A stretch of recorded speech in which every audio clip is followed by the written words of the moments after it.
We're going to see opening ceremonies for the Olympic Games coming up in less than 2 days from right now. The Vice President Pence, will be over there. We're told that Kim Jong Un's sister will be there.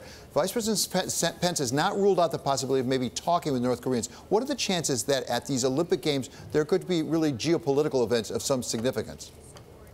Well, first of all, I think from the South Korean perspective, it was really extremely important to get the North Koreans into a discussion, to invite them to the Olympics. And I think so far so good for the South Koreans. But I think the North Koreans wanted more than just getting some Olympic tickets. I think the North Koreans are looking to see if they can work on the South to kind of decouple the South a little from the United States. I mean, that's the whole name of the game, especially with their nuclear program. So I don't think the South Koreans want to play along with that.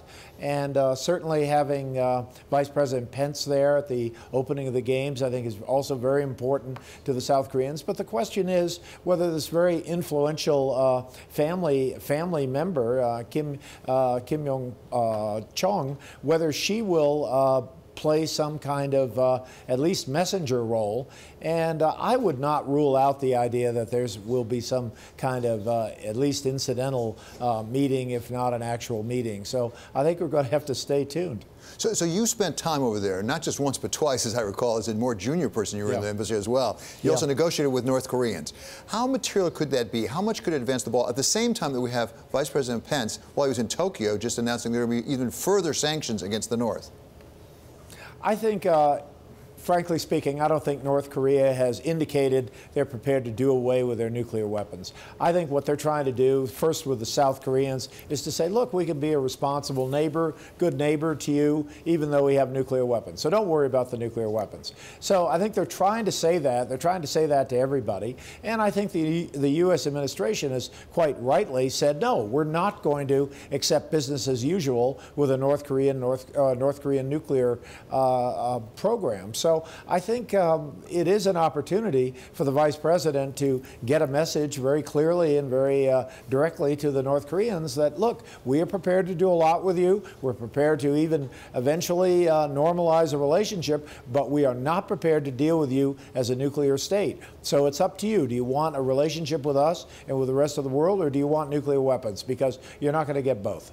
Ambassador, right now the Secretary Mattis just talked about nuclear deterrent and having to raise the threshold in the U.S. side, saying that some nations could miscalculate that if they assume that one small-yield nuclear bomb would not lead to anything larger from the U.S., that would be a miscalculation. However, if you're not dealing with a rational actor on the other side, how relevant is this strategy?